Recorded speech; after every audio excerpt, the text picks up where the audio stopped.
yes. Oh, oh, oh, yes, yes, yes. Oh, 'cause every time I feel my heart on fire, I only wanna have your loving.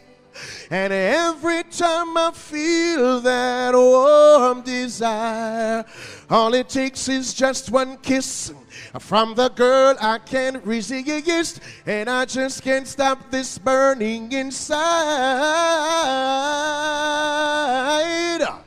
Oh, oh, yeah, man, pull up that one, please. Give me the next track.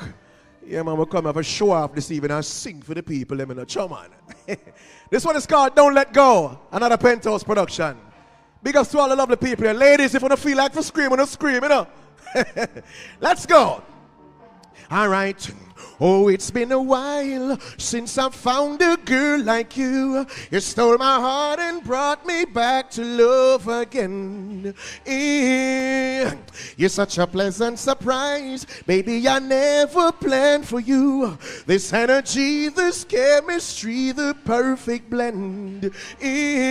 Listen, when you smile, when you look it in my eyes, I'll be rubbing on your legs and you direct messages and instant replies. It's more than just a vibe, so don't you let me go. I said I'm glad to know, woman, you're starring my show, and I won't let you go. Baby, you're my lucky charm. You are my peace and my calm. All right. Now, girl, can't run in when me say wife, a wife me mean forever till the day I breathe no more. Now style the wedding ring. This is my all, my everything. No second guess, my baby. Yes, it's you, I'm sure. All right, no more searching, no more lonely nights. You're representing the rest of my life. You give me focus, you're more than worthwhile. You're more than just a vibe, so don't you let me go. Pool. Next one. Next track. Yes, man. Good vibes this afternoon. Yeah, we're kind of setting the precedent for a productive meeting this afternoon. Oh, that is it, man. Yes. Oh, yeah. Oh, life, so many twists and turns, but I just keep going, smiling on my merry way. Oh, life, me can't make it dim me light, I got to keep glowing, and make the best of every day. All right, trouble don't last forever, the sun got to shine again, and if they keep on telling you never, press on, my friend, it's not the end. Hey, you job blessed, no man can curse. Hang on for your victory. To get the best, yo, you got to go through the worst. Keep marching while the beat will play. Oh, ain't nothing can stop me. So no. Long as me guarded by the hands of the Almighty. Whoa. I stand on His promises to deliver I and I unto a destiny with no negative qualities.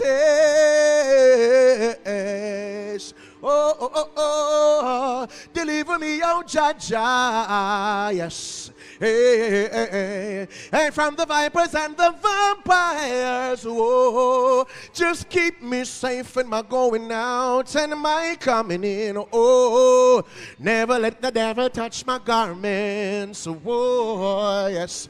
If you believe it in your heart, sing with me, oh, deliver me, oh Jaja, yes.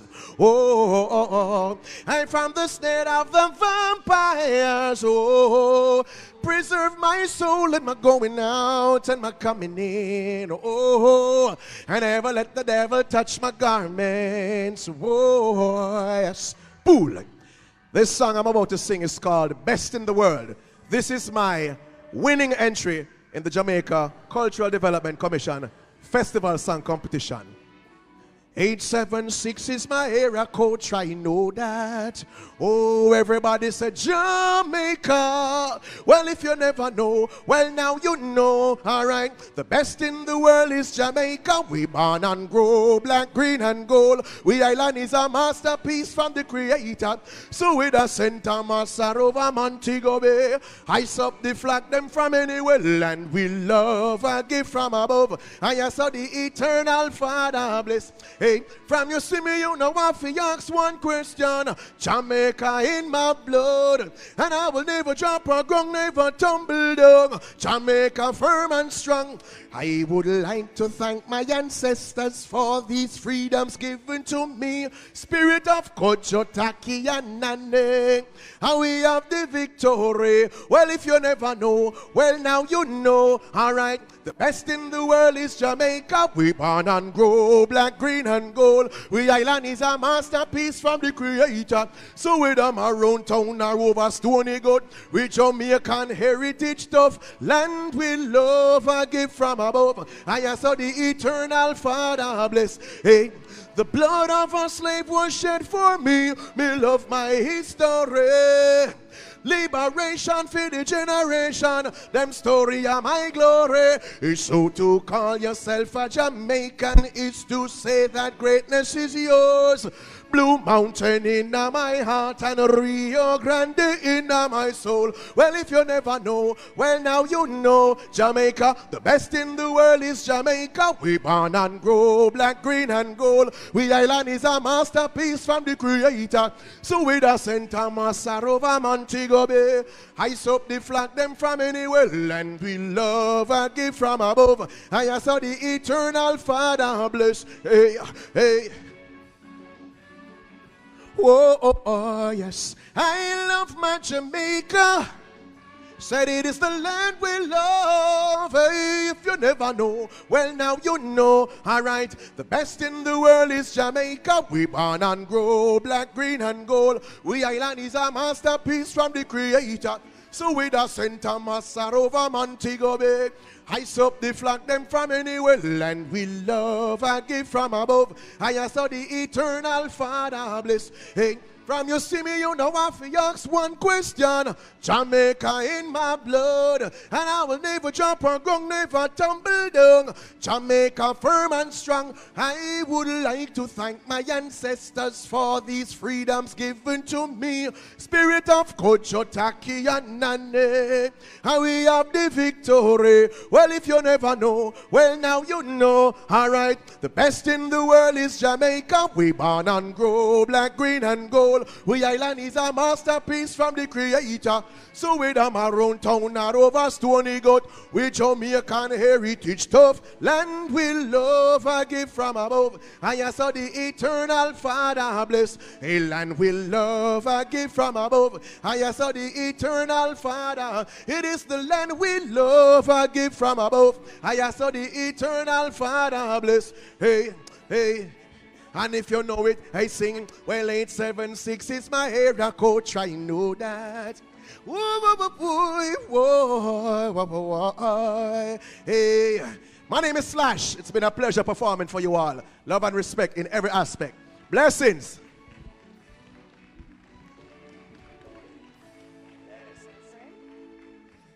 Thank you so much, Donald Anderson. Best in the world is Jamaica, or 2023 Jamaica Festival Song Competition winner. Jamaica firm and strong indeed. Thank you so much for reminding us and for just kind of giving us a little energy of patriotism. Thank you. So ladies and gentlemen, just to give you some context as to why we are here, I've spoken about the Joint Select Committee. So let me give you some background. The Parliament of Jamaica has appointed a Joint Select Committee to jointly sit with a similar committee to be appointed by the Honorable Senate to examine and consider, 1, the Ministry Paper number 69, 2023, dated June 20, 2023, entitled Job Description of Ministers of Government. 2, Green Paper number 3, 2023, dated June 20, 2023, entitled Job Description of Members of Parliament of Jamaica and Codes of Conduct for Parliamentarians, which makes 3. and to recommend a plan of action for the implementation of standards for performance and accountability, and provide a report of its findings to this House. To give us an even greater understanding and to speak on behalf of the Joint Select Committee, please help me welcome at this time the Most Honorable Juliet Holness, MP.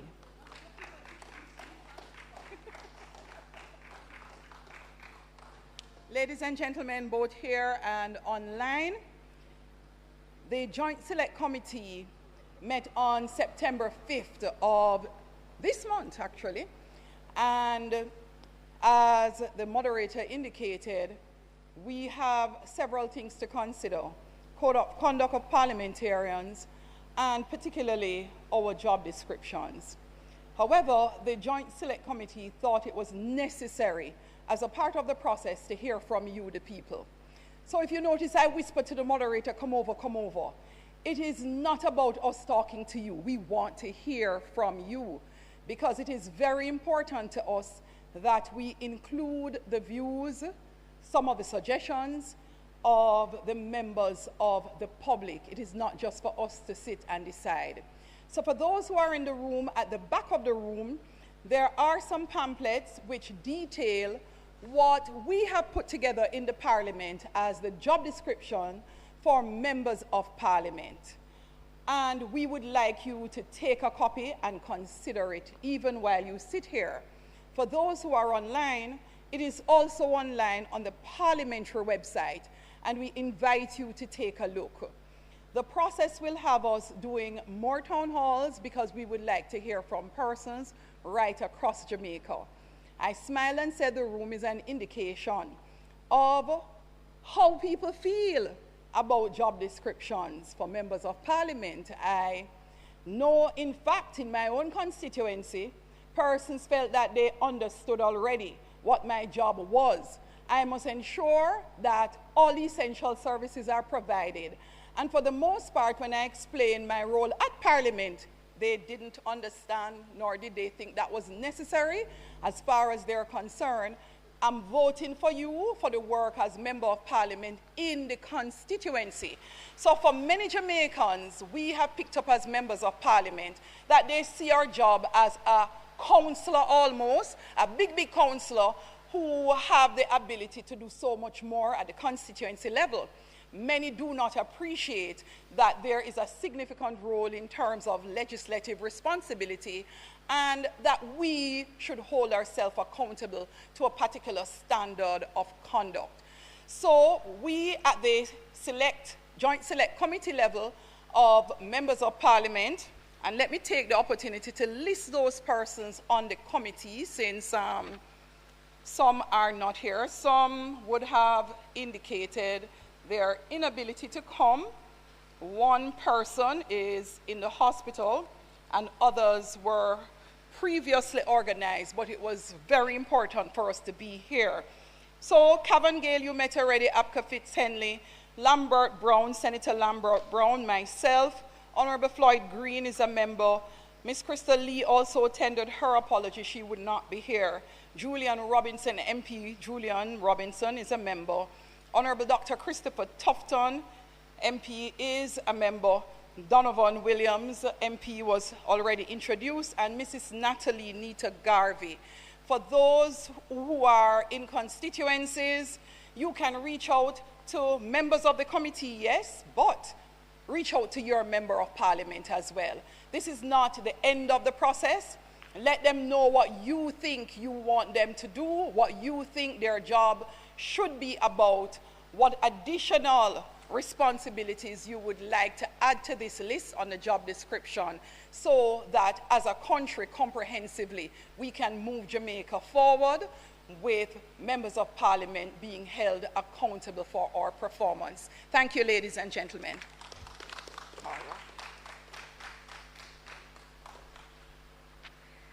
And we say thank you so much to our most honorable minister for giving us that overview of the responsibility of the Joint Select Committee and the importance of hearing from you, the public. That is really the responsibility of the Joint Select Committee. So, ladies and gentlemen, as was mentioned, with the green paper and ministry paper tabled, They were designed with a singular purpose to empower the people of Jamaica with a comprehensive understanding of the roles and responsibilities of our public officials. And so at this time, we're going to move to open the floor for your comments and questions, please. Don't all rush to the mic all at once. And remember I said to you before, no question at all. No question whatsoever. You cannot ask at this microphone, please. But remember, I don't have the answers alone. Probably don't have half of the answers for you. But anyways, we'll direct them accordingly. Go ahead. Yes, ma'am. Good afternoon. Good afternoon. Just acknowledging all the... Yeah, I'm just acknowledging our members of Parliament of both houses that are here. In particular, I want to just say thanks to the Parliament, Ms. Valerie Curtis and her team. That has really been helpful to me as the executive director of an organization that has a great interest in the Parliament. And just as a testimony before I ask the question, when I started down this road a couple of years ago, the Parliament of Jamaica said to me, Ms. Calder, any question that you have, any documentation you want from this house, you don't even need access to information, legislation request. And she has lived up to it, so I just want to thank Mr. Curtis and her team. Mrs. Holness, you might as well put me on the committee. I have so much to say.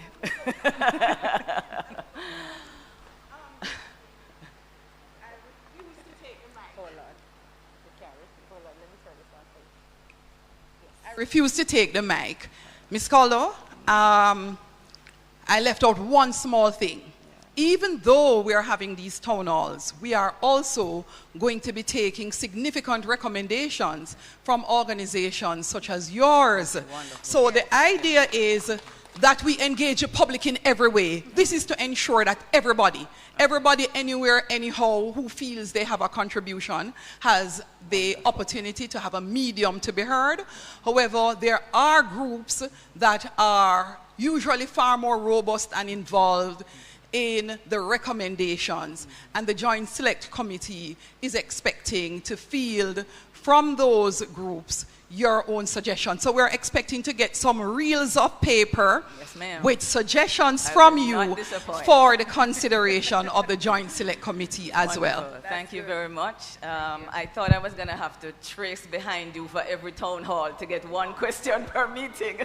So we should just tick off that one as a first Absolutely, point, right? absolutely. Okay, and just as a general comment, I want to thank this administration in particular. I think the number of Joint Select Committees, which is the one opportunity that citizens get to influence legislation, is really outstanding, the amount of Joint Select Committees that we have had recently. But just as a general comment, yeah, because I'm going to go back to my seat and allow others, and if there's nobody, I'll come back. Please. But just two comments on the overall document. When I was asked about this, I said that Jamaica has started where many countries have ended. So this is actually a really good document for citizens, but there are two things that are missing for me.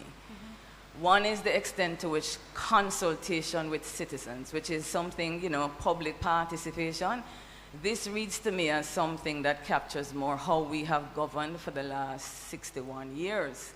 So I would like to see right throughout, from the strategic objective, the job purpose, the key responsibility areas, the performance standards, the competencies, something speaking to the entry points for citizens to be more involved than they have been. We have a lot to offer, and that's one general comment. The word represent shows up a lot, but my difficulty with representation is that my parliamentarians are supposed to be representing our views.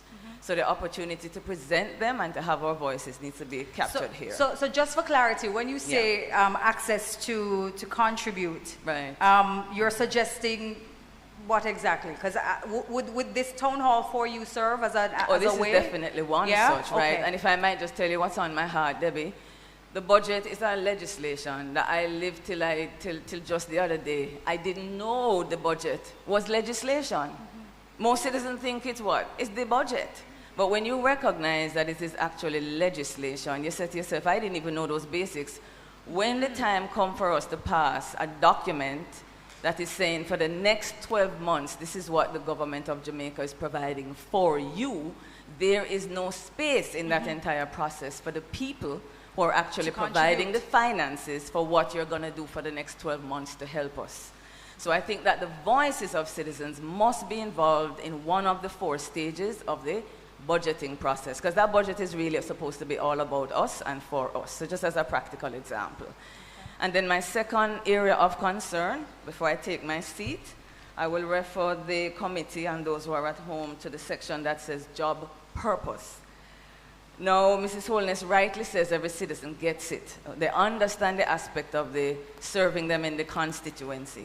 And she has promised us that she's going to help them to understand the matter of passing legislation. Now, what's dear to my heart is the 3rd leg on that stool that's not captured any at all. And that is the amazing responsibility that our parliamentarians have. After they pass the legislation and the laws and they set up the institution, the job of the 63 parliamentarians is now to pivot, monitor and oversee government. Government is now supposed to be executing the will of the 63. So for the next 12 months, Debbie, they are supposed to be monitoring government to ensure that everything is going right as expressed in the budget and in the laws. This is one area of the parliament that I find extraordinarily weak. Strong in some places, but weak overall. So, as a principle for the 3rd reason that the parliamentarians exist, that has to be captured. And then once we understand that that is needed, we should see some other deliverables and activities associated with Parliament, monitoring government properly, and I can say more at another time. Gotcha. Thank you so much. Hold 1 second for me. Thank you. I want to go over some of the suggestions you have. I'm going to start with the last one because it is most foremost in my mind. Yeah. So look at page 5-7 as it relates to key responsibility areas. Number 4. Yeah. Some of the things may not be spelled out, right, but that is exactly what it is. Yeah. So all 63 members of parliament do hold government accountable. How do they do this? And I'm happy when you said, I didn't realize the budget was legislation. Right. I smiled when I had the same thought. So when the budget is being done, and you see government ministers and ministries, agencies and departments sitting down and doing a presentation of the budget, it is designed first based on significantly programs from the year before, the policies in terms of where the government believes Jamaica would like to take, us to take them as members of parliament and ministers in particular. And then the opposition, all 63 of us, should have been sitting down with our constituents and finding out what do they want in terms of us representing them. Yeah. So they know in coming to critique the budget and spend all those hours, that was actually the process of saying, I have examined the numbers.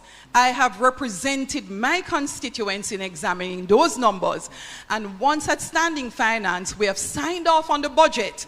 The opposition has also accepted that this is the budget for all of us as government going forward for the people of Jamaica. Supplementary estimates allow now for the possibility of saying, okay, we realize we have an issue that we didn't expect, or we realize there's additional costs, or we realize we may have to shift priorities based on what is happening, as we now have with dengue and previously with COVID. And so strategies get shifted. But committees, as noted here, is for exactly that, holding the government accountable on behalf of the people for what we committed that we would do. And so committees like one I sit on, Public Accounts and Appropriations Committee, is assessing that same budget that all of us sat down and said, yes, this is what the people want, and this is what we're going to pass. Now, members of parliament have another format to reach out and communicate with constituents. That is, as it relates to their constituency development fund. Before we had that fund, persons would have meetings, yes, but very informal. It wasn't a requirement. No, you have a requirement to sit with your constituents at least once every 2 years, and most of us do it annually. And they now come and sit and talk to you and tell you what they believe their needs are and where they think you need to focus. A part of what keeps members of parliament in office is having an appreciation, spending the time, and not just do a little town hall. You have to go into the communities and find out what the people want, and you have to deliver. Otherwise, they will be removing you from your position to represent them as a constituency. So I would say at least the last one, it is here, and a lot of the committee functions that we have, even if not joint select, the idea behind all those committee meetings is the committee is actually the workhorse of the parliament. Right. That's where all of the, I won't call it dirty work, the rough work should take place. And if it works, that is where you will live the work. That's where you would do the work at the committee level. Right. After you have passed all these legislations and you have determined what your policies should be. What was your first point, Janet? The consultation, public participation in the process of governance in general. Yeah. Well, I answered that in terms of the job description generally here, and you do have substantial public participation. You have, particularly when you are making new laws, always inviting the participation of the public. The parliament probably more so, and you pointed it out, you're loving the fact that we have had so many joint select committee meetings. But whether we have joint select, yes or no, you are actually at liberty whenever a legislation is being discussed, all of Jamaica, to write and sending your contribution to be assessed. So you may not have come into the parliament to have a discussion about it. However, all submissions, whatever groups, individuals, you are at liberty to make your submissions, and it is required to be considered by the committee, whether joint select or no. And you had a second point. You covered both, but though, you know, Mrs. Holness, I would love to. I'm going to sit, and if I get a chance to respond to you, I will do it later. All right. Thank you very much. Thank you so much for your question. Thank you so much for taking the microphone first. And so we have somebody else at the microphone, sir. Please go ahead. Thank you. Good afternoon, everyone. Let me just say thanks to the committee also for doing things like this. It's very important. My good friend there touched on something I was going to touch on, but she said it even better than I could have in terms of the consultations, because town halls for MPs, I do believe, should be considered. My MP, she isn't here, Miss Crystal Lee, she does it, but I'm not sure if it's a thing where every MP does. But it's really good when she does it, and as I said, things like this is really important for engagement. And it's really good to get the opportunity to come and speak. But I have an initial question about the evolution of our governance structure. Please bear with me. I am young, so I don't understand a lot per se. You are necessary to this process. I understand as members of parliament, your role is to legislate as lawmakers. But over time, that has kind of changed, and your roles would have overlapped with that of councillors, because I do believe that initially it was intended that councillors would be the first point of contact, but persons kind of overstep councillors now, and they look to MP for things. So in creating this, the job description, how will we make that distinction, and what will we stick with, the old way or the new way of what the people now demand? Thank you so much for your question. After this, I'm asking Donovan to take the mic. So, town halls are good. It allows persons to be able to come and have an input. But it's costly. Members of parliament have a budget, and I looked back at mine. In 2016, when I became an MP, the CDF allocation was 15 million. I remember in 2007, it was 40 million. So the idea is that ministries, agencies, and departments should really be the key arm that executes as it relates to projects for all our constituents. The CDF, the benefit, and I chair the CDF committee, and one of the rules we implemented was you will not have your CDF projects approved if you do not have any consultation. That's how important public feedback is. So members of parliament can no longer sit down and decide, I know what my constituents want. I am going to just put together my CDF project and, you know, forget about them. We are literally, in every way, shape, and form, finding means and ways to hold persons accountable for their performance. Now, part of it is culture. Think about it. Members of parliament didn't get up overnight and say, you know what, start calling me when you need JPS, call me when you need NWC because I have a straight line to NWC. You call me like me when you need a family counselor. I will be everything for you. It has evolved over time because in order for you to continue to work and to legislate, you have to be there as a member of parliament. And as human beings over time, what have we started to do? We have started to work in keeping with what people expected of us, because that's what they vote for. Now, councillors are in fact supposed to be doing a lot of the legwork. It has fallen on a lot of members of parliament to do so at the constituency level.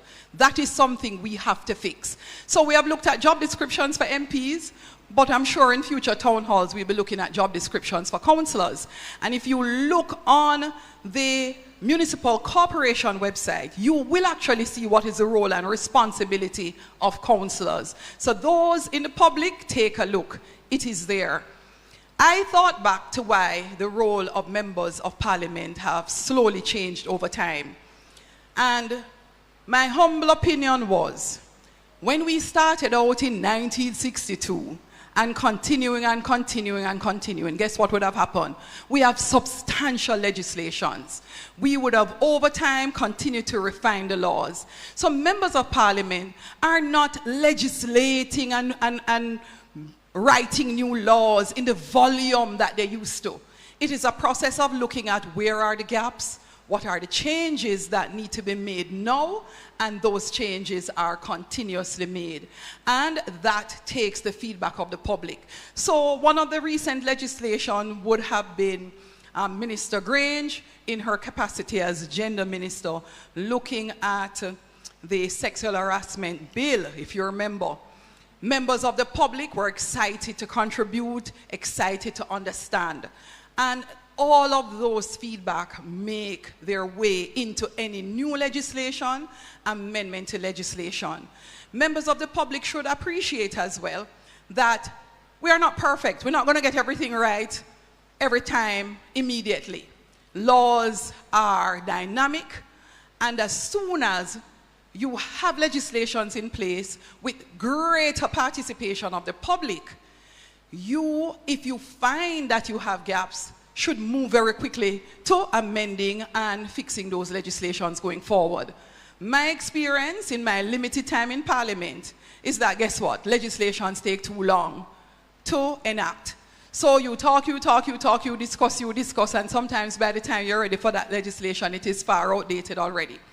We have a duty to start looking at the laws that are requiring adjustments, and the people of Jamaica, like Ms. Calder here, have a duty to keep looking also at the legislations to say, okay, we have some suggestions. We believe that this legislation is archaic, and we are writing to the minister in question, and we are here, even in the civil society, to be a part of committees, to be a part of groups that can help with just feeling what our ideas are and hearing what the rest of the public think about those ideas we have generated. So it moves all of us together as Jamaicans in the direction, a positive direction we wish to go.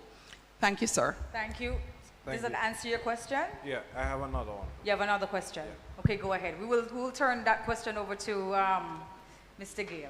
All right, thank you for that. Senator Gale, yes, go ahead, sir.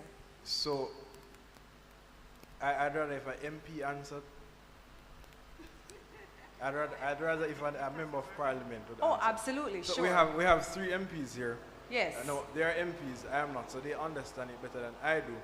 By the way, I don't mean to pause you, but I was a little bit reluctant to ask persons to identify themselves at the microphone. I was given the permission to do so.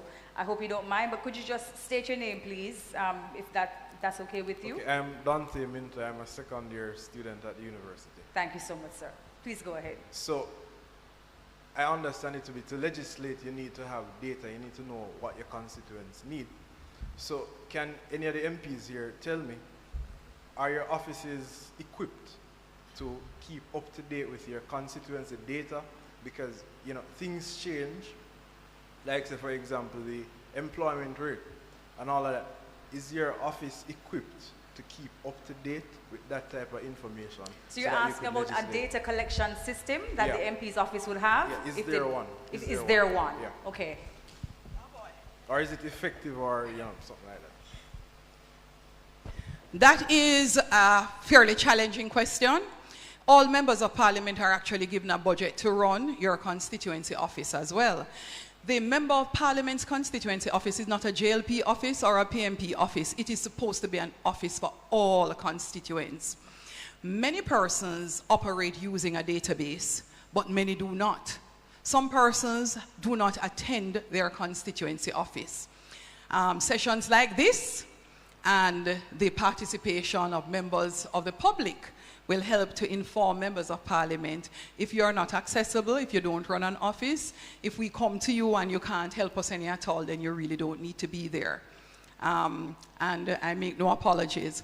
So I run a constituency office that I call a mini government, meaning there's somebody who handles education, board selection, book vouchers, education fees, if persons need help with homework, everything. And there's somebody else responsible for welfare and sports. So literally every ministry in government, I have a mirror at my constituency office. It operates every day, Monday to Friday. And we have one day when everybody come in with their requests, leave them, and we try not, because it's rural, to have you coming back. Almost everything you need done after you have filled out the needs assessment form required by the government, then we deal with it by calling you, doing all the follow-up so you don't have to come back to the office. It is something that we hope every single member of parliament will do, and I am encouraging members of the public to visit your member of parliament office. If they have none, please make it known. All right, Mr. Donovan Williams. Yes. Chime in. On the question of data collection, well, I'm a relatively new member of parliament, so I'm in that process of data gathering.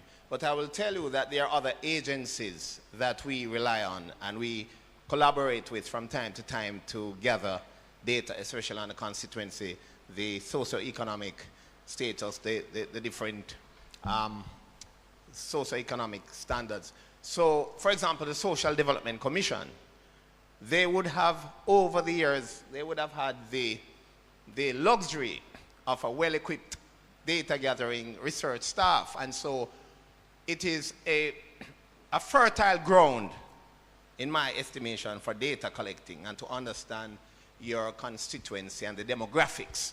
But what I've also been doing at my constituency is to create my database. And I know my constituency exec secretary is here today, one of my assistants, who specifically handles that aspect of data collection. So we create, and as MP, sorry, I would say Minister Holiness in her own right, but as MP Holiness says that, you know, we are here to serve the entire constituency. So we are supposed to be gathering data on the entire constituency and to understand the demographics. So, for example, you want to know the unemployment rate in your constituency. You want to know how are we doing? Are we seeing more of our young people now in employment? Are our young people now doing training? To what extent are we having more people attending heart, especially since we have removed the fees? And, you know, more people are accessing it now. So that's the kind of data I'm trying to track. We have the police. So what I do as well, from time to time, I will write the soup to ascertain the crime statistics in the constituency and the trouble spots and where we're getting the problems. Because that would help us to intervene based on the trouble spots. And, you know, so we look at that. So as a young MP, fledgling, building my database, I am relying on institutions, plus I'm trying to gather my own data to serve the constituents as best as possible. Thank you very much. Okay. So MP Miller called me a while ago. He said, Mrs. Holness, your operation is very different from what many of us can afford, because what we get the funding for is a constituency office and one assistant, which is true. So one assistant, which first-term member of parliament here says he has one single assistant. It is useful to get information from SDC, yes, Social Development Commission. There's also the possibility of both residents, members of parliament, getting information from Statin. And you can use that. I do the same. I have no crime in my constituency, and I want to keep it that way. So from time to time, the statistics from the police is 0 or 1, and I wish one would be 0. So I am grateful for that. Now, the challenge is, it is almost impossible because of lack of data to function as efficiently as we would like to. So my last back to school, I sent down to SDC and I said, can you give me the number of children in my constituency? I got some information. It still was not sufficient, but at least it helped me to be able to say, guess what, I'm going to need 4,000 school bags. That helped, and it gave me an idea as to which communities they had done an assessment on. So other members of parliament, that information is available. Very often it is not actually at the constituency level. The SDC's information is at the community level, but you can use that information at the community level to assist you significantly. And I made a commitment to them. The communities you haven't covered, I will do the assessment and share the information with you, so that government is incurring the cost of doing an exercise once, and we're efficient in sharing the information and data that we have gathered with each other. Thank you so much. Thank you so much for that response. We're going to hand the microphone now to Mr. Miller, MP, St. Catherine. Sir, I don't believe your microphone is on. You can use this one. Thank you very much. Actually, MPs just stated what I wanted to say. SDC is a good source for me to get information because, as MP Holness stated earlier, that the budget that we get to really run the constituency office is not enough to do research. So especially for me personally, I go to all the citizen association meetings and I will get information there. Whenever I have my back to school treat or my health fair, I get information there. I'll just go on the corner, find out who is going to school and find out who wants to go to school, have liquor spot meetings and get information like that, because the information gathering is a lot of work and it takes a lot of scrutinizing and unwinding the information and the data. And also some of these persons that you'll meet and you'll bring heart to them. You'll put certain strategies in place, get certain sponsors to give them a stipend, a food to go and study, and they just don't turn up, right? So basically for me personally, I'm in my constituency every day, but I'm open to the public on Thursdays, because if you open the office to the public every day, then nothing is being done.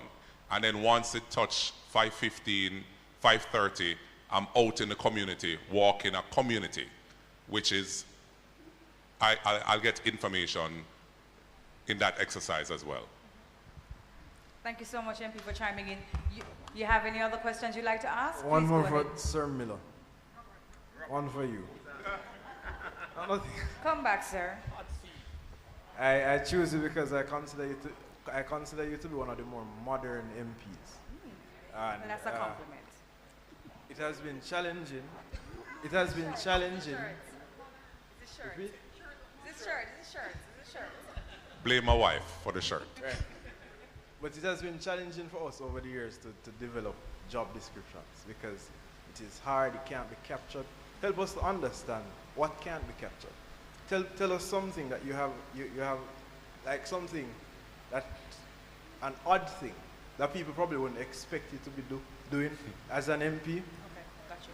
So we can understand the challenges of doing this. I think MP Holness stated it earlier, but the constituents believe that you should do everything for them, right? And that's the reality. So before I came to this meeting, I went to a church service this morning at 7 o'clock.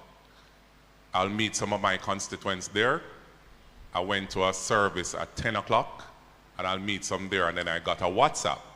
One of my constituents is saying that, you know, she's overweight and she needs some wall robe, and she needs some money from me to get her wall robe. And I'm saying I genuinely am not in that position right now. And then she said that she's very disappointed that I cannot assist her, right? And I should readily, she's in need, and I should readily give it to her. And I said, but I've assisted you over and over already, right? And the one time that I genuinely cannot, it is a big deal. And that's how it is, right? I'll receive calls because my number is public. I'll receive calls like 3 o'clock in the mornings, 2 o'clock in the mornings, persons calling me to purchase some pills that they have selling at the pharmacy for them after they have done an act and they are satisfied for the act and do all manner of stuff that people believe that you should do. So like a member of parliament, job is from the womb to the tomb, right? And everything you can think of, they want you to finance it for them. And the CDF is set up in such a way that majority of the time, so on Thursdays, when I'm in the constituency office seeing constituents, you'll find an elderly person come in front of you with a prescription to buy a medication, and the procedure is they'll fill out a form in my office, checks and balance, they'll bring the prescription, I'll get an invoice from a pharmacy close by, I'd have to send that requisition to SDC, SDC will do their research if the person really needs the prescription, and then SDC will take some time again to prepare the check. Sometimes that takes 2 to 3 weeks, right? 3 weeks max. By then, in my view, that person perish, right? So sometimes you have to really go in your pockets to really assist constituents, which is not healthy as a member of parliament, and IC can draw you for that as well, because it's the reality that is out there. And it is very heartbreaking at times when you're really not in a position to assist and persons really don't know the role of a member of parliament. And as a new member of parliament, I try to read a lot. I try to be there for my constituents. And just week before last, I had my CDF meeting, and not many persons from the constituency came. So I promoted it with all the citizen associations, because I work through citizen associations.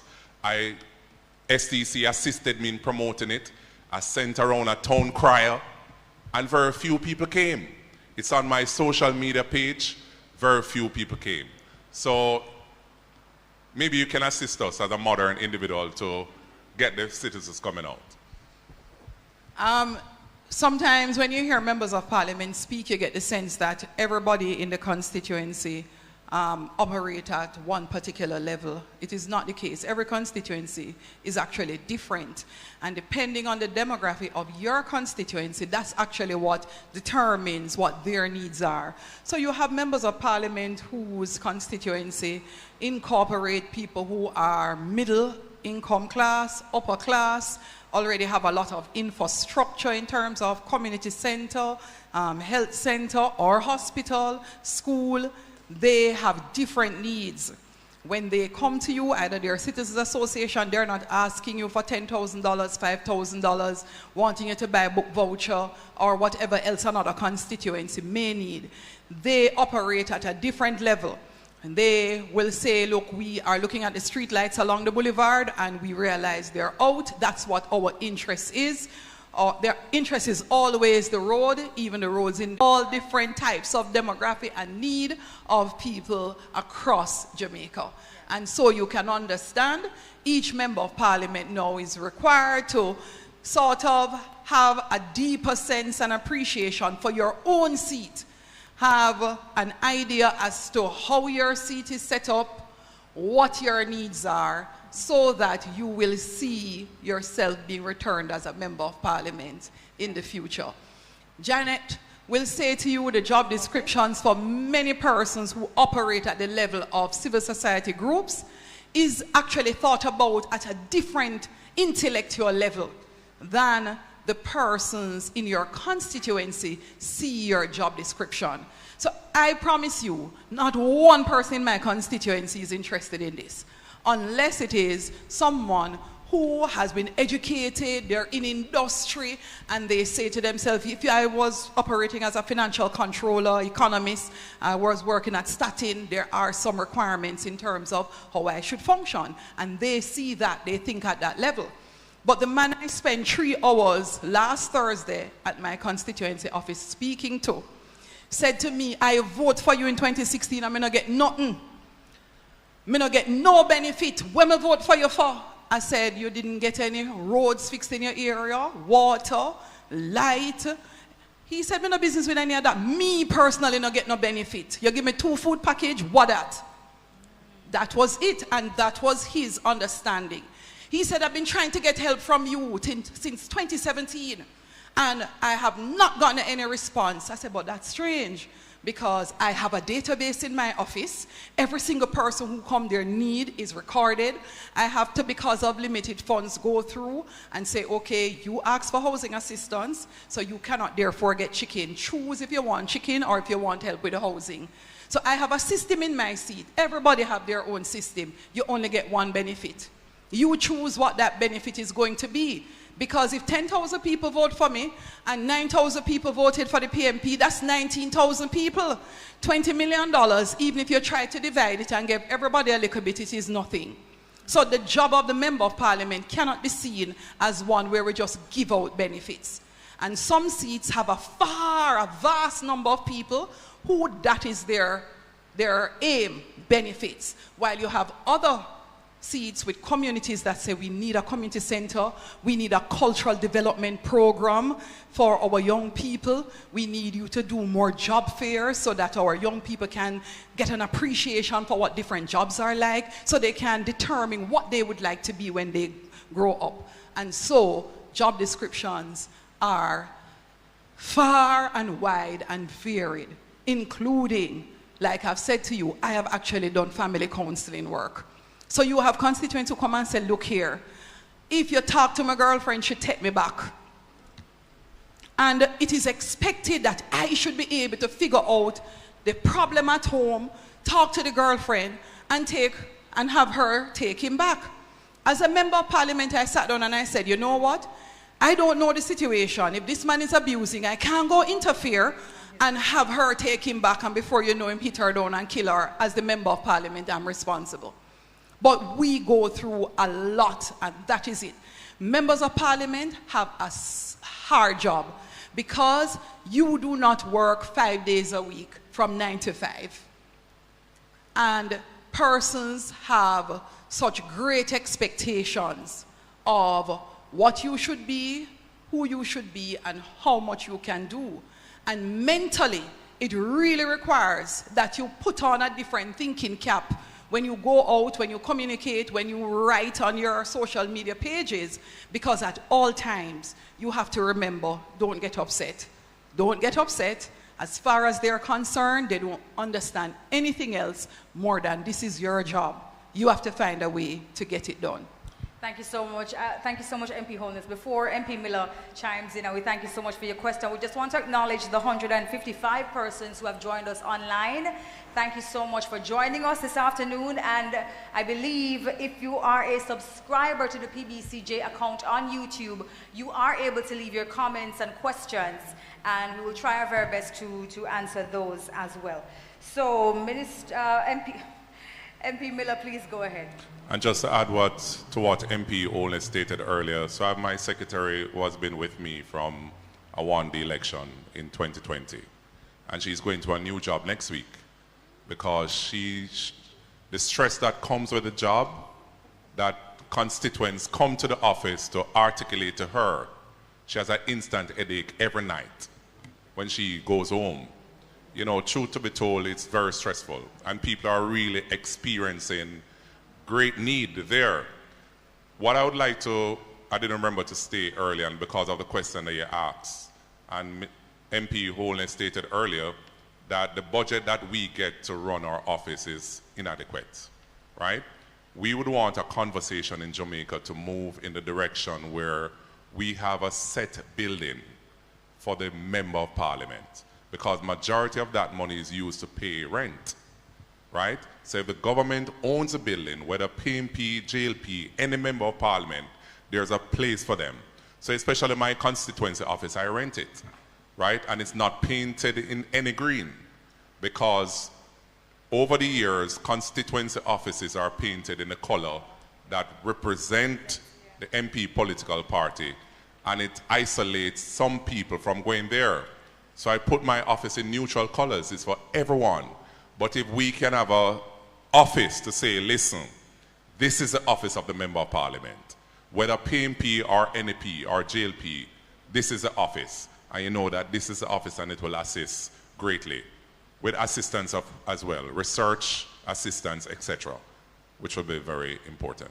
Thank you so much, MP Miller, for that. And I believe that we are, in fact, collecting the notes from today's proceedings. So we thank you so much for that recommendation.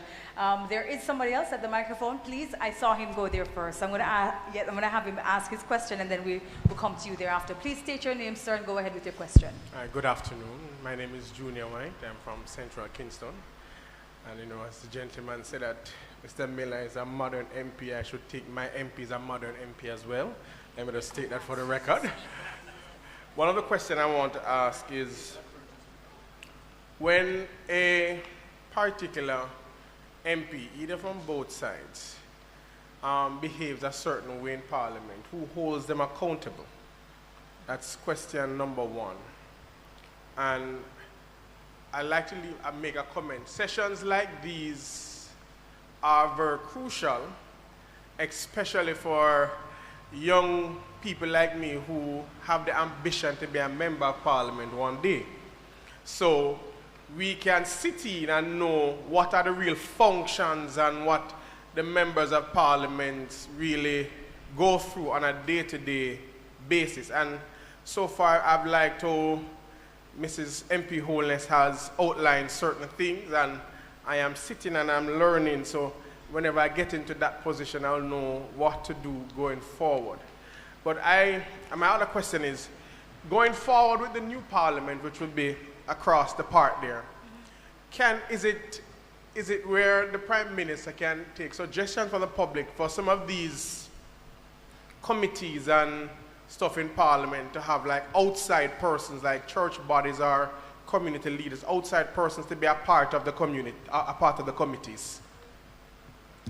All right, thank you for your question. So you're asking firstly about who holds a member of Parliament who behaves in a particular manner in Parliament, and then the second, accountable. The second question is that you're asking if there could be suggestions to have other representatives, the community level, church level, etc., to be a part of the joint or any other committees. Got you. All right, Mrs. Yes. MP Holness, do you want to take that one too? I'm sure you're not going to like this answer at all. So, in a very frank way, it is very important to have the public input because you represent the public. However, we have to also be very careful about how far we go in having persons take responsibility to run the operations of government, because only some people are going to be held responsible for the final decisions. So you cannot elect representatives and decide that you would like to lead them. You would like to do the work that you have elected them to do. If you are not comfortable in their ability to lead and to carry out and execute and represent you, then you need to remove them.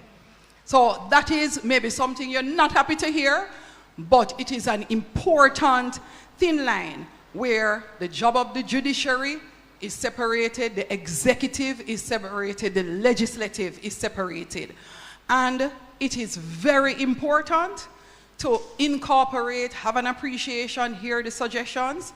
However, the persons held accountable at the end of the day will be those, particularly as it relates to us in the Parliament, those in the legislative or the executive of the Parliament. So please appreciate that one. I Mr. Janet make up our face, but it's all right. I'm gonna have Cavan Gale, Senator Cavan Gale also respond. I think you ask a very important question in terms of the conduct of parliamentarians. And you know, within a workplace, you have rules. And if there's a breach of any rule within the workplace, the employer takes up that breach. This is an exercise that is reviewing the conduct of parliamentarians. And you have a set of rules within the standing order that speaks to any breach going before the privilege committee. And you have some detailed breaches that goes before the ethics committee. Now, what it is telling us is that in doing the revision, we might have to expand those rules and define them a little more so that members of parliament in both houses, because I take note of the fact that we have been speaking about the House of Representatives, but parliamentarians, they have to know their scope of permissiveness within Parliament. They also have to know the rules. And we always encourage parliamentarians to review the standing orders. And standing orders are being reviewed consistently right throughout the years of Parliament, the parliamentary year.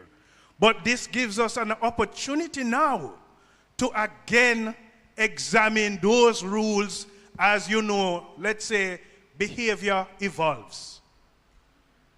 And the expectation of behavior also evolves. So this is an opportunity, ladies and gentlemen, to treat with those rules and to examine new rules befitting of the expected and anticipated behavior of all parliamentarians.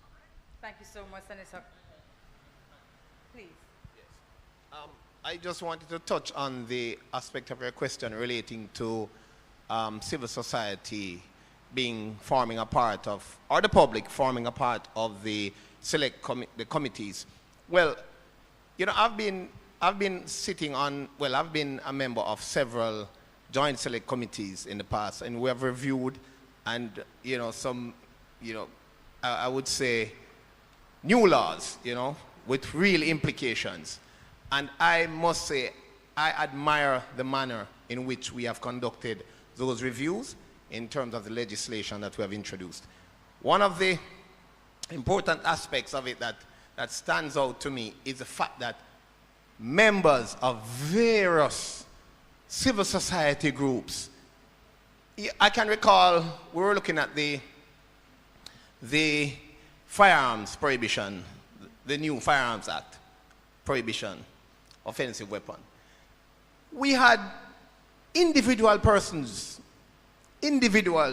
submitting their, as we would say in Jamaican parlance, their 2 cents. They all got an opportunity. And it took up a lot of the committee's time hearing from civil society, the various different organizations. They submit, some of them submit their written reports, and some appear in person before the committee. And so, to answer your question, I think that is one of the ways in which we involve the public to participate, not necessarily on the committee itself, but my view is that by making representation and by making their points or position heard, they're actually a part of the committee in the long run. Thank you very much. Yo. Just to make it very clear, the joint select committees spoken about, they are literally designed for that purpose. When major legislations are either being, well, all legislations are being implemented new, one, and any major change to any legislation, those committees are established. You will have a list prepared by the Clerk of Parliament of all the different civil society groups that they believe would be interested in that particular area of legislation. And it would include particularly those that are immediately responsible for considering in their particular association that element. And then they go wider and wider and wider. So if you are doing something to do with employment, They're going to say we need to make sure the Manufacturers Association is there, PSOJ is there. We will include Statin to make sure that they're there. And the trade unions are there, literally going through and saying, okay, we want to make sure that we have a true representation of all the key stakeholder groups so that we can hear their feedback. What usually happens is a request for a written submission. Why? So that they have time to deliberate and to critique their suggestions and to poke holes into what they're suggesting. So that by the time it comes to be considered by the Joint Select Committee, it is something that has really taken into consideration that area of legislation to improve the quality of what we come back to the public with as the final bill. So that process incorporates civil society, and not only groups. If an individual decides that I have a contribution to make, they are allowed to make their own submission as an individual, one man. And every single time, the public is invited to participate. So the process is just like has happened with this town hall.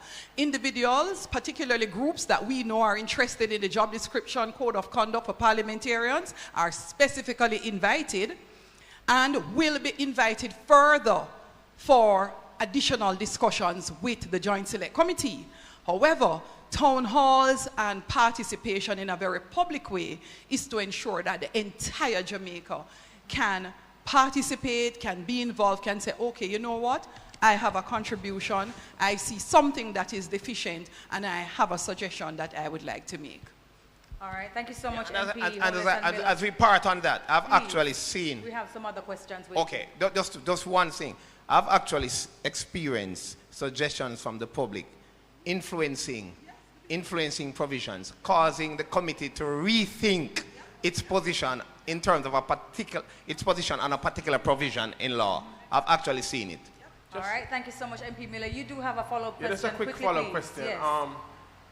Does the standing order, the document for the standing order, is it a part of the access to information where John public can get access to it so we can know what are... So the standing order is on the Parliament's website. There are 2 copies of it. It was recently updated and circulated in Parliament last Tuesday because, as I said, it is a dynamic document. If we notice that there are areas for improvement, a section that has not been considered, it is updated accordingly. So this document, this is the one for the House of Representatives, there is one for the Senate, and both sit on the website for anyone to be able to download and to take a look at. You spoke about conduct, and I am going to use the opportunity to at least speak to one very current thing. I notice people complaining about the mic system in Parliament. That's one. Conduct was very bad, cussing and carrying on. I recall the clerk sending out a message that we are invited to come to Parliament for a training session at 12 o'clock because Parliament starts at 2. Very few of us attended that training session. We were taken through the process of how to use the new mic system. The new mic system operates in keeping with this. Exactly the standing orders. However, when persons over time start to drift in their behavior and pattern from what is supposed to happen, if you're not careful, they start to think, like many of our constituents, that that is exactly what is supposed to be.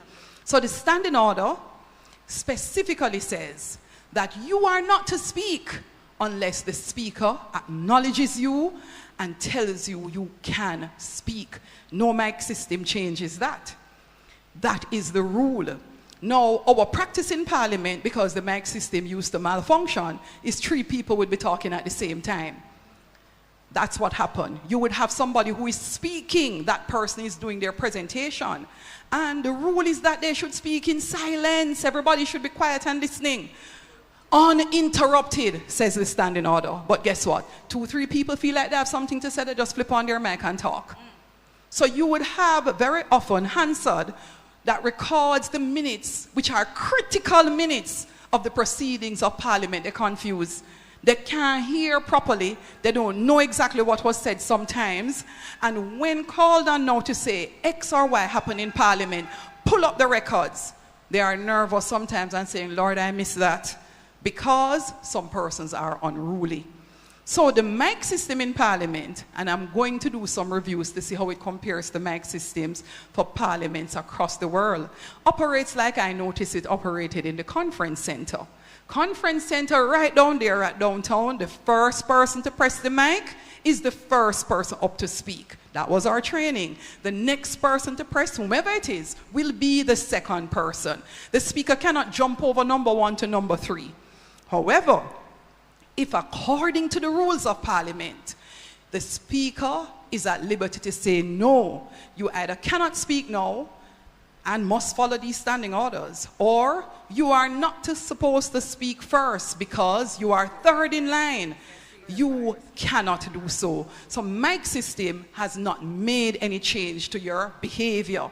This is the book that guides the structure, the principle, the operations of the House of Parliament.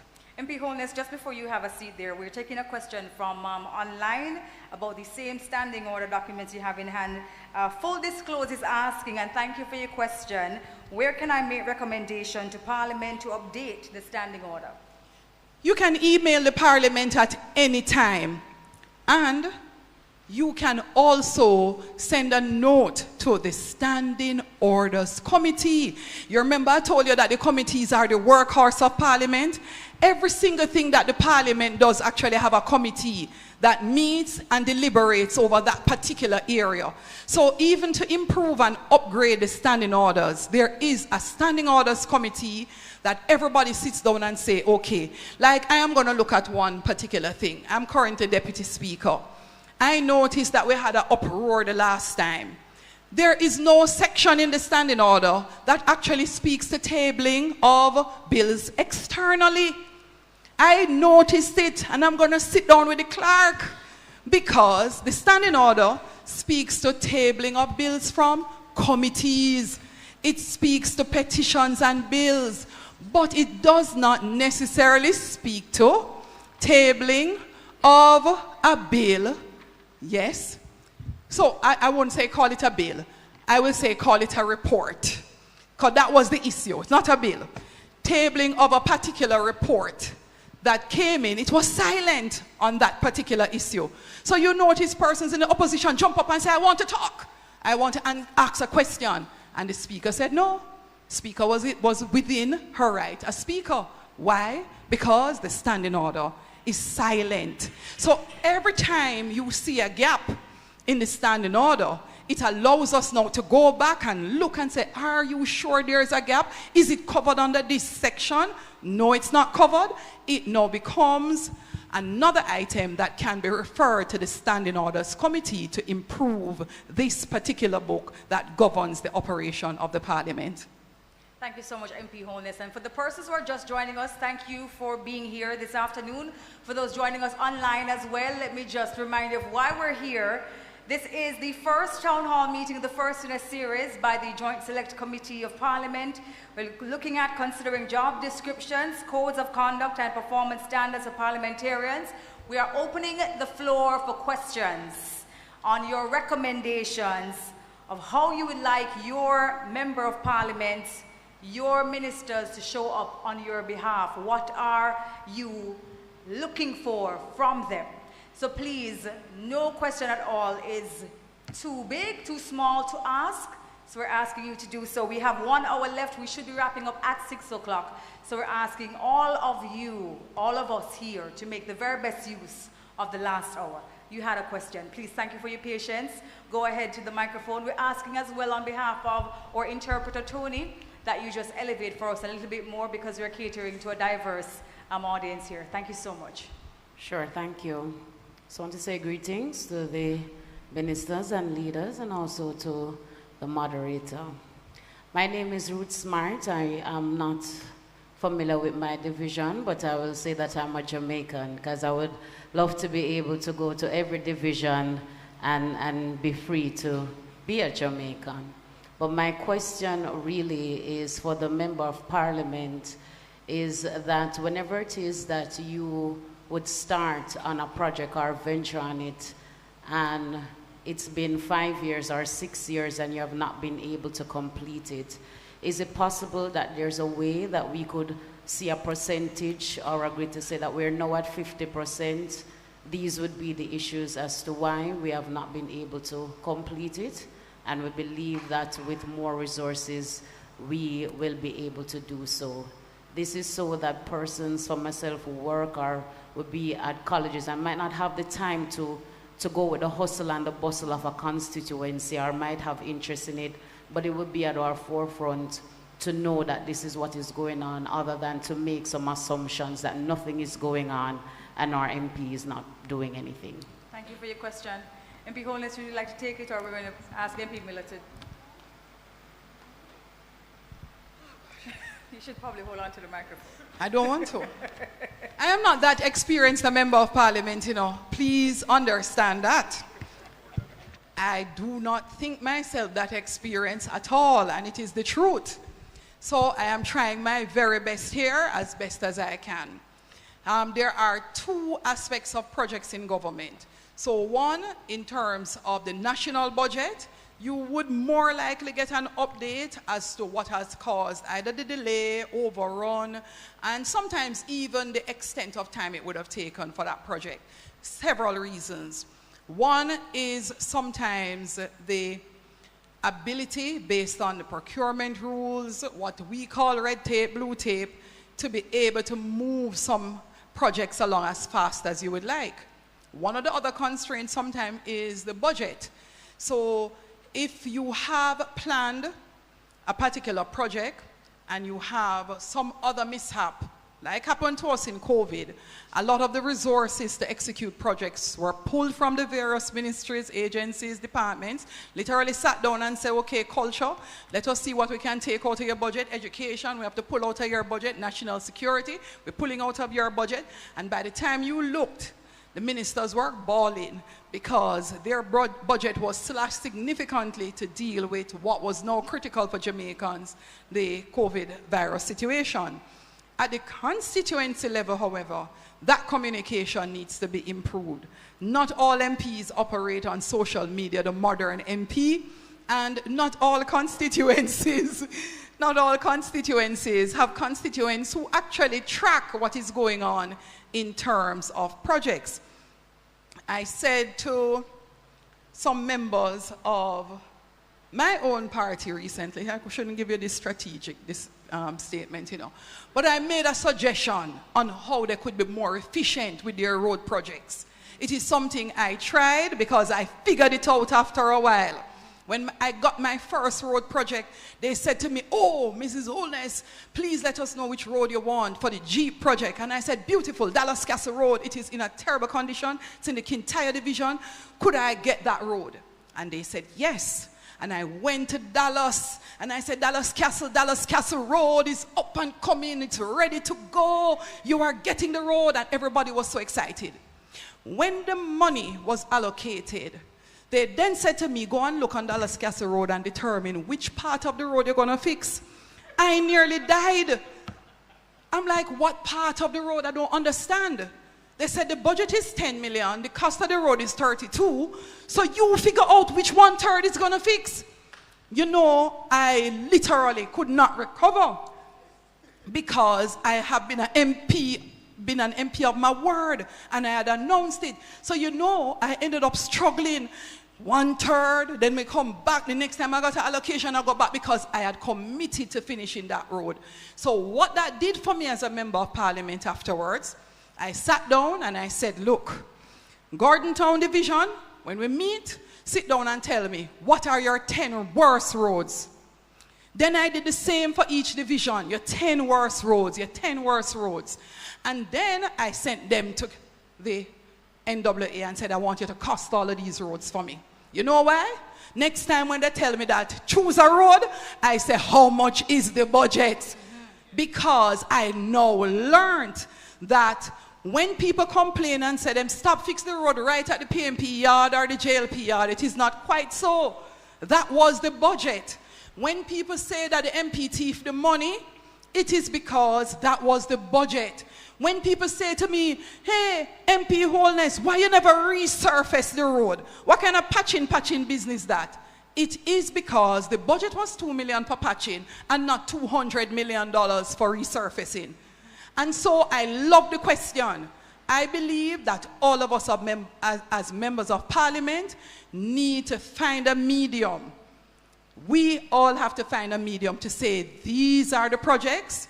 If constituents want to be able to add a project, put it on this site. This is for your constituency. So we know that this particular road is important to this community and they are rated. It also helps because in large constituencies like mine, I have had people saying to me like Woodford, my road bad, Harbour View, my road bad, and you're not fixing the road. But when they go now traversing the constituency, they're like, oh my God, all right, I understand. We have to go wait on content because their situation is far worse. It is so much worse than ours that we understand. And so members of parliament need to spend the time to communicate. You need to engage the public because the attitude that you can just go and do what you feel and you can choose what is important to you is the wrong way to function as a member of parliament. Thank you so much, MP Holness. Do you have another question? Please go ahead. Yes. We have a question online. We're going to take it shortly. Please. Sure. Still on projects and even the fact that Minister Holness stated that member of parliaments would just do what they want to do. You have, based on what I've heard so far, is that you are now going on the road, we're able to determine what is best for each constituency. But what about the persons who will not be able to participate or they don't cater to participate? Our perfect example where we're here now and we wouldn't have the percentage of persons that we would want. How will you then determine that this is the project for this constituency when we only have 5% of the 30 that is within that constituency? How will you determine that you're going to go ahead with that project? Particular project. MP Miller wanted chime in as well. Difficult question, Thank you. but guess what? That is what it is. There are members of parliament who will say to you, you voted, you didn't vote? Well, do not come down to my constituency office. You know there are some MPs who do that? Yes, there are.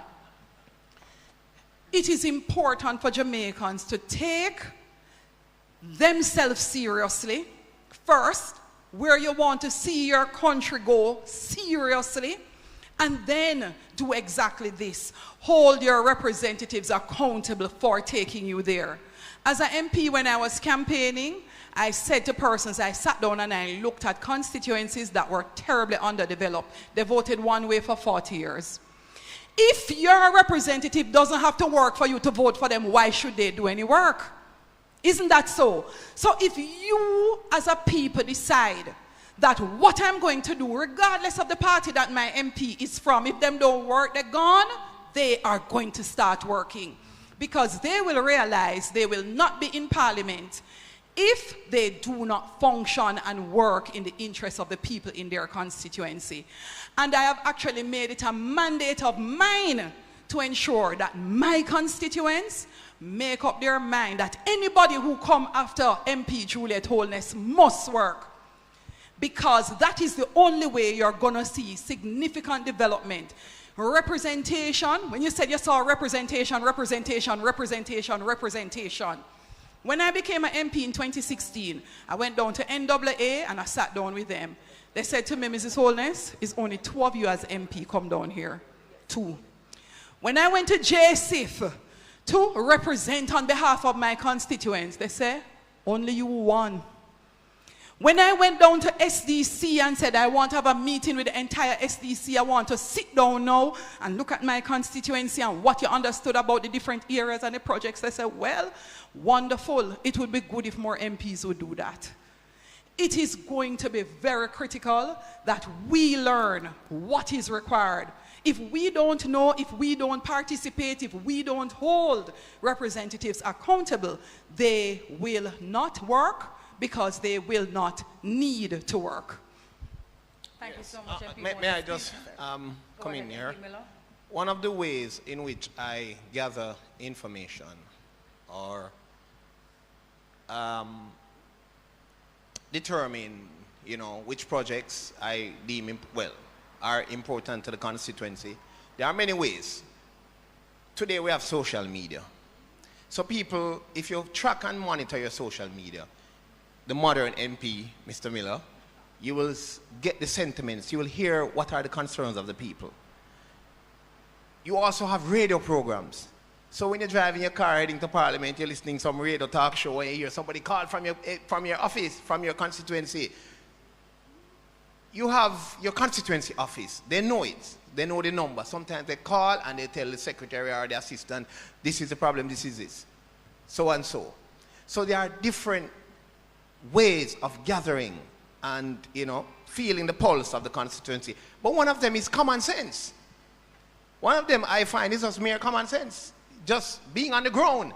So for example, in terms of I'm walking a street and from time to time there is a sewage spill. And so you clear it, NWC comes and clears it. 2 weeks time, it's spilling again, it's overflowing. No, that is common sense. You don't need nobody to come and say MP, that is one of the projects. Obviously now it needs some serious infrastructure intervention. You can't just come and clear it one day, clear it, and 2 weeks time it happens again. So that is a project now because it deals with the health of the constituents. It's very important. So you add that to your list and you say this is a priority. So there are various ways. So, no, what I find, for example, in my constituency, something that I really don't like to see, and it's a whole up a zinc fence. Let's be frank. We don't like to see zinc fences in our constituency. So for this year, I would say, boy, I'm targeting these 6 or 7.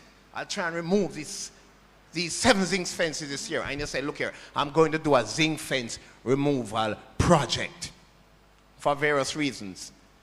Now, based on your budget, it may very well be that you can only do 4 or 3 this year. So you tackle those 3, you tackle those 4.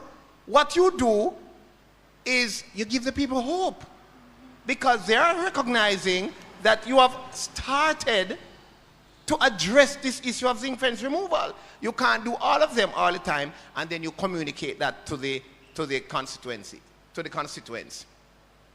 And Mrs. Holness mentioned it earlier.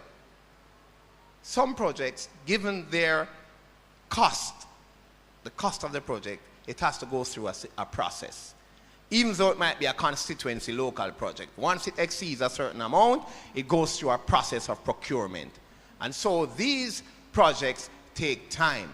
So it boils down to this: communication with the constituents, interacting, gathering your information, and sometimes simple common sense.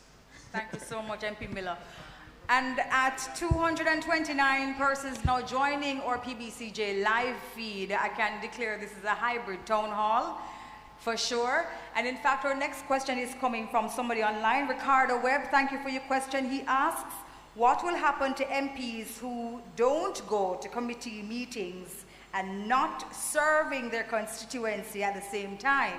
He says, I think we should have yearly appraisal and link it with the system of recall.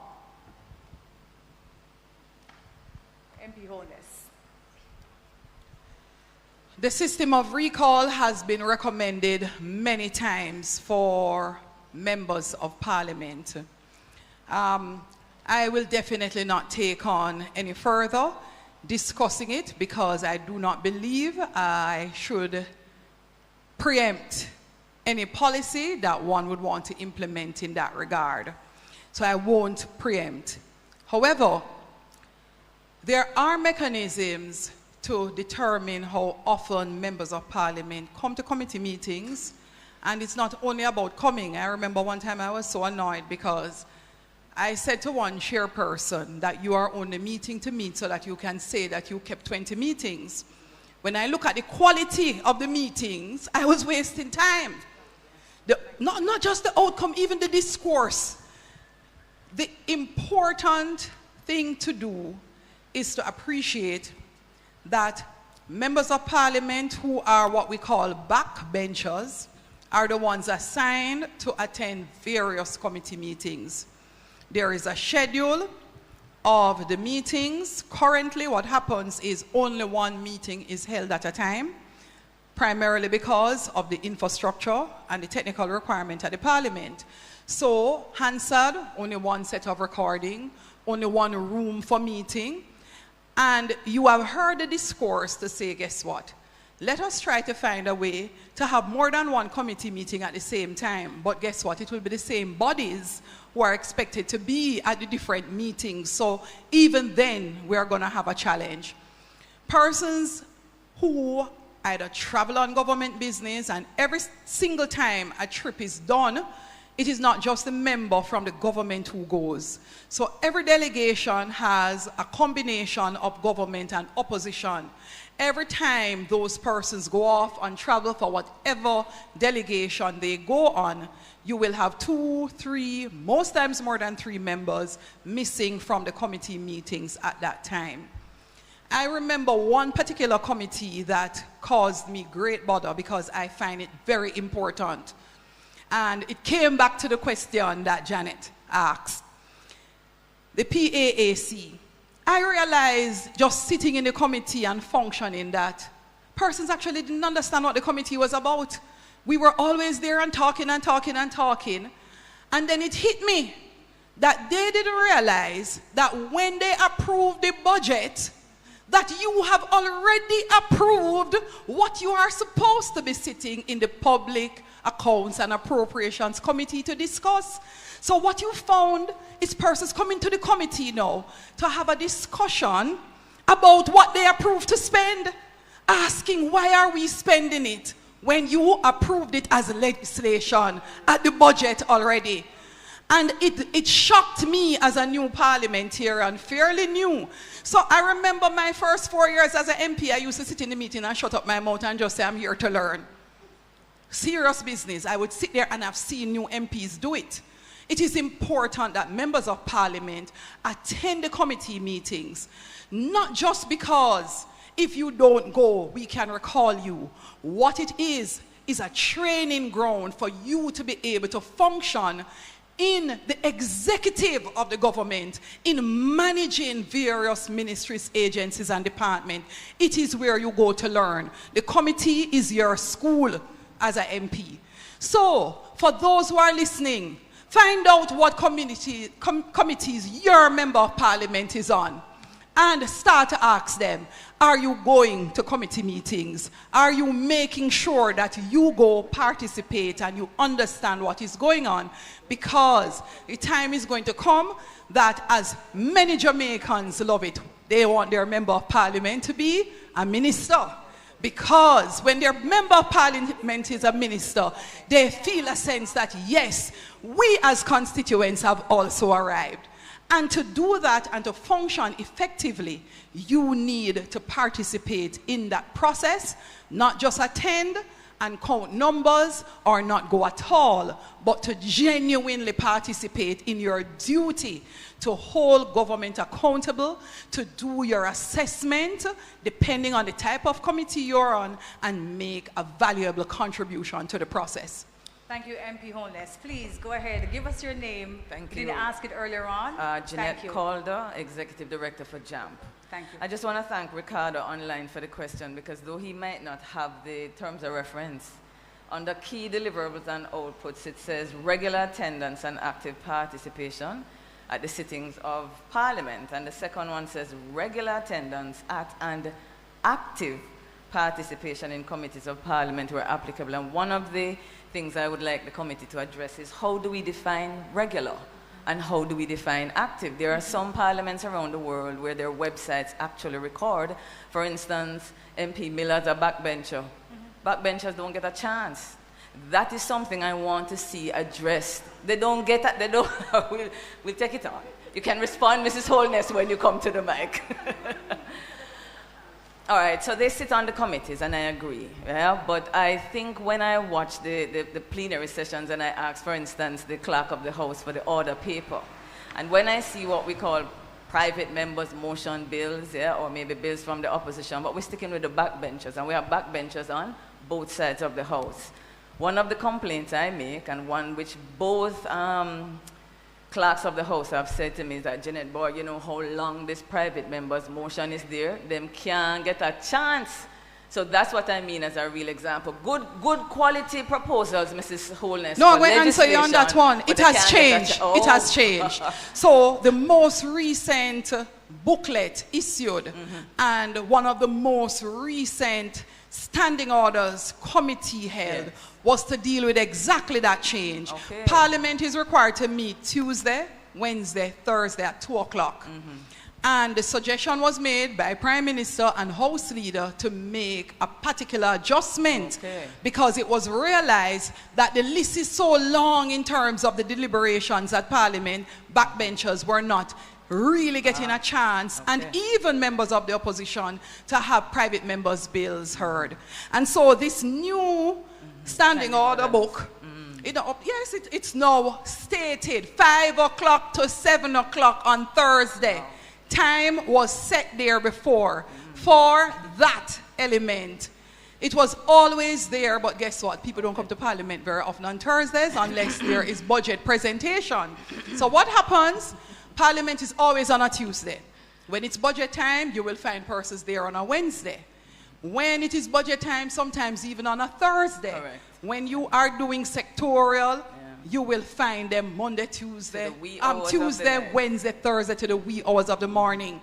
What has happened to members of Parliament, and that is part of the reason why we're having this job description discussion, is guess what? The responsibility in the constituency have grown so humongous that my constituents have zero appreciation that my job is Tuesday, Wednesday, Thursday Parliament. They couldn't care less if I go there one day. What they would love is if I had more of the Thursdays when I come to the constituency. And they wouldn't mind if constituency day was Monday to Friday. If I could do Saturday and Sunday too, they would. So that is what has happened to a lot of parliamentarians. On a Thursday, they have designated that very often for their constituency day. Those who have a constituency office, very often Thursday is their constituency day. But we have picked up the deficiency in that persons are not getting to be able to do that. And so the latest suggestion made was one that when the sectoral presentations are completed, which deals with the budget key, instead of moving into constituency debates, and I never quite agree with it, we are going to allow a period now to deal with private members' motion as a priority so that we get those coming through. So that change has been made very recently by the Parliament. And persons who are on the government side especially have been encouraged. Do not sit there and leave only the opposition to go through the process of coming with a private member's bill. You are supposed to look around and see what suggestions do you have for improving the lives of Jamaicans and what legislations and improvements you think are necessary and take them to the Parliament via private members' motions. That's very good. That's Thank very you, Janet. good. Thank you. Do you have another question? Well, I didn't get to the question, no, actually. Oh, so sorry. Go ahead, please. I'm reclaiming my time. Sorry. Go ahead. So, Mrs. Holness, just to take the point Mrs. Holness has made, what I'm really focusing on is how do we translate that moderator Bissoon into the terms of reference. So it's good that it's in the standing orders, but the definition here of active and regular, yes, go ahead. So it's not quite here yet in the standing orders. It is what came to our either the second to last or last standing orders meeting, so it's currently being deliberated. I was one of the persons who quite objected vociferously because I thought my job as a member of Parliament is to come and speak to my constituents and represent them in respect of the constituency debate. And I was not amused at all that private bills would be taking precedence over my constituency debate. Being one of those MPs who was insistent, I am no rubber stamp, I said, nobody explained this thing to me. Why are we doing this change? Constituency debate should come first. And so the discourse continued. And I relented in the end. when I realized that, guess what? It is in order to ensure not right that all persons are able to come and represent in respect. So you're going to see that being added to the standing order very quickly, because we continue to do those updates where we do believe, and that was one particular area. I know Prime Minister Holness made that recommendation that we do that change, and House Leader has been pushing it because it is critical. The opposition have been calling for it, and it is valuable for us as well as backbenchers on the government side to participate in more private members' motion. Okay, thanks, Mrs. Holness. Right. Thank you. My question. Thank you, MP Holness. Yes, please. Right. I spoke earlier about the two issues, was consultation and oversight. I'm going to limit my response to what Ms. Holness said in the interest of time to the consultation. So we touched on the issues of the CDF in our commentary, and that takes up quite a bit of the terms of reference. So I just want to ground it in some reality here, Moderator Bissoon. Please go ahead. The matter of consultation, and we're talking about CDF. I'm really very grateful for what MP Miller says, because just as a practical example, people think maybe I just come on here and talk for 15 minutes. That's not the job. JAMP has provided 6 digital tools for citizens to use who are really the employers and the financiers, yeah? To hold government to account and to monitor government. Now, one of those is called an MP tracker. Each MP has a profile page where we tell you a little bit about them. And one of the reasons that citizens discover what I do is because they're looking for their MP. What do? They back out them phone, Ms. Bissoon, and they put in the MP name, and our website comes up. Now, it took me over 1 year to collect the addresses and the contact information for our members of parliament as an established organization. So to what degree is the government or the parliament interested in consultation? Because as far as I know, the JAMP website is the only place where citizens can go and find 63 MPs, the address of the offices, their social media for the modern ones, email address, and the physical location of the office. So you ask the question, to what extent is consultation welcomed if I don't even know where to find my member of parliament? Moderator Bissoon, every month, taxpayers contribute, I'm told, $250,000, that's $250,000 to each constituency office. For the same point MP Miller made, utility, secretary, rent. Now, if we are paying the rent, I applaud him for saying we're not supposed to have green or orange. It belongs to the people of Jamaica. My second and last point about consultation, grounding it in reality. JAMP is also trying to collect all the constituency development reports to place on that same page for each MP. Why? We're not interested in assessing the MPs, but we want the citizens to be able to find it. Now, just as an example, Mrs. Holness talked about the shock about going to meetings and here nobody never go before. Mrs. Holness, when I wanted a CDF report, I went to the CDF unit. Do you know how long it took me to get an answer? And I said, why is this taking so long? Senator Gale, you know what the answer was? Ms. Calder, nobody never asked me for this yet before, That is the answer I got. This was in 2018. Now, the only MP in this room who has provided JAMP with a report is MP Robert Miller. So again, it goes back to the question is, how can we translate these into the terms of reference so that I'm not begging Ms. Bissoon, but we can get the information that we want? So, Janet, sometimes, unfortunately, honest politicians are not appreciated. I never trust you at all.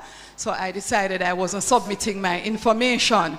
And that is the fact. Sometimes honesty not good. I appreciate so that. I am, right, it is the case. Yeah. So I love to have an appreciation for the organization and what I'm doing and what I'm providing. So my office, I am so happy for you because my office gets calls from Hanover, Westmoreland, everywhere. When they look for an MP, somehow I don't know why they find my office, and they call my constituency office for all across Jamaica. And I would love to know, direct them. You have started before the parliament, but the parliament is there now. Members of parliament did not even want to provide their information. That's correct. Yes, and as of now, every single member of parliament is now registered for the parliament, their email address, constituency office, location of the office. So, let me give credit. It may well be that because you started the trust. Then the Parliament caught on, but we are there. And I do not think my comment in being honest is one that should be taken lightly, because other MPs, if they're not as trusting, will say, I wonder what is this thing and what are they doing, and is this information accurate, are they credible? So I am happy that you came forward and provided that insight. There is one member of Parliament that I noticed persons tracked, I won't call a name, and they kept calling the report that he does a constituency development report. It was not. He was reporting the projects in his constituency. So I do a report for my constituency. I do not submit it as CDF because it is like all the projects, including what is done with the CDF. However, for the public to understand, even if you don't do a nice picture book, the Constituency Development Fund and the office functions in this way. You get a schedule of the amount that you have put forward for the projects for your constituency. So if you have budgeted $5 million for education, which is the minimum allowed, or $10 million for education, that comes on the report from the CDF office for each member of Parliament. It is usually administered by the person who is the administrative assistant for the CDF, and that person is employed to work with your constituency office. So you have two CDF officers in a way, one that resides at the CDF office at the OPM. That person usually has charge over sometimes as much as 10 constituencies that they oversee and monitor and make sure you are spending according to the budget, that the projects meet the requirement of the Constituency Development Fund in terms of the rules and the regulations and the process. And then each constituency has the ability to say, I would like to have an admin assistant. I think maybe my constituency is one of the few that doesn't have one, because it is $1.5 million out of the Constituency Development Fund of $20 million. And since my constituents need it, I've decided that we have to do the work. So that $1.5 million can go to education, it can go to mitigation, it can go somewhere else. So everybody has that report. What I believe is a challenge you're having is that there is no structure that makes that report public. Exactly. And that is really what the challenge is. So it is not that it doesn't exist. Correct. I agree with that. As the chair for CDF, I remember there was a time when it was argued, oh, you have some MPs who are not spending the CDF. And the media wanted to talk to me. Luckily, I was not hearing the call immediately. I'm happy that I missed that bullet. I have no clue how much money each MP spends. It is confidential information, not even the chair gets the information.